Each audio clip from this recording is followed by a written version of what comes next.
ఈయన ఊ అంటే అంటే ఇప్పుడు బీసీ వాదము, బీసీలు ఏడలేసి ఇదవుతారో రాజ్యాధికారం ఏడ దోసుకుంటారో అని నన్ను పగబట్టింది కాంగ్రెస్ పార్టీ, అందుకనే నన్ను సస్పెండ్ చేసిరు అనేది ఇప్పుడు ఈ కోయిలాగా ముంగటేస్తుంది. అసలు ఏందే ఈ బీసీలు అంటే పూటకో మాట రోజుకో ఆట అన్నట్ట, రోజుకో పార్టీ ఇక అన్నట్ట. అసలు ఏం అర్థమవుతలేదు ఈ బీసీలు అంత ఏరియాలో అసలు ఏంది. ఇప్పుడు అనేక సంఘాలు ఉన్నాయి, అనేక కులాలు ఉన్నాయి, బీసీ సంఘాలు బీసీ కులాలు. మరి ఎవడన్నా పద్మశాలి ఉన్నారు, ఒక గౌడులు ఉన్నారు, ముదిరాజులు ఉన్నారు, యాదవులు ఉన్నారు. ఒక పేదోడు ఏందన్నా వారి బతుకు తెరుగుతోటి షెడ్డో పడో మనకి జీవనోపాధి లేక వారి బతుకు భారం అయిపోయి చచ్చిపోతే ఏబీసీ పెద్ద నాయకుడు పోయి మందలిస్తుండు. ఇవాళ తీర్మారు మల్లేశ ఎందుకని మాడకు ఇప్పుడు బీసీ బీసీ అని ముంగటేసుకుంటుండు. ఏం చెప్తావే ఇప్పుడు ఈ తీర్మారు మల్లేశ మాటలకు? అన్న ఇప్పుడు మన బీసీలలో ఎవరన్నా ఒకడు చిల్లరగాడు వెళ్ళి తప్పు చేస్తే బీసీలు మొత్తం తప్పు చేసినట్టు కాదు. బీసీలు ఇప్పటికే 75 ఏళ్ల నుంచి గోస తీస్తుర్రు. ఇప్పుడు బీసీలు అవేర్నెస్ అయినరు. అవేర్నెస్ అయిన దాంట్లో ఇచ్చటోళ్ళు వచ్చి పుండు పెట్టి చిల్లర చేసి కడిపెడితే నెల కచ్చకాయంత నీళ్లు కలిపి కల్తీ చేసేటటువంటి పరిస్థితుల్లో బీసీలు లేరు.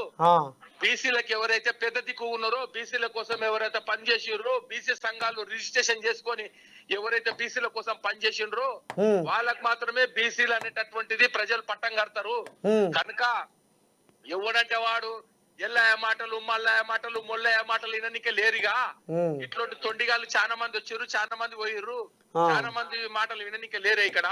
నేను బీసీల వాదాన్ని వినిపిస్తా. రాబోయే రోజుల్లో బీసీలే ముఖ్యమంత్రి, అవసరమైతే నేనే సీఎం నైతా అనే ఆంబాయము మరి ఇప్పుడు తీర్మారు మల్లేశ కడుపులో మెసులుతుంది, మనసులో మురుగుతుంది. మరి ఇప్పుడు తీర్మారు మల్లేశకు రేపు ఈ బీసీ సంఘాలు కానీ ఈ బీసీ కులాలు కానీ వీళ్ళు మరి సపోర్ట్ చేస్తారంటవా మల్లేశకు? తీన్మార్ మల్లన్న సంఘ సంస్కర్త కాదైనా. తీన్మార్ మల్లన్న ఒక ఏది పొలిటికల్ అయినా, పొలిటికల్ లో లేరు ప్రజలు. సంఘ సంస్కర్త, ధర్మం, న్యాయం, నీతి, నిజాయితీ, నిబద్ధతతోటి నిలబడ్డటువంటి వ్యక్తులు ఎవరయ్యా అంటే అది బీసీలు. అట్లాంటి ధర్మాన్ని నువ్వే మాత్రం కూల్చినా నీవు నీ కుటుంబం బగ్గుమంటది. ఎందుకు తెలుసా?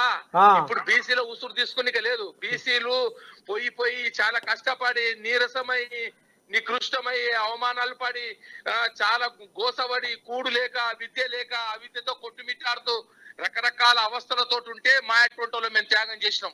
కృష్ణ లాంటి వాళ్ళు త్యాగం చేసిర్రు. త్యాగం చేసి జాతి కోసం త్యాగం చేసి ఇలా ప్రజల దగ్గర గుంజి హాస్టల్ పెట్టించినాం.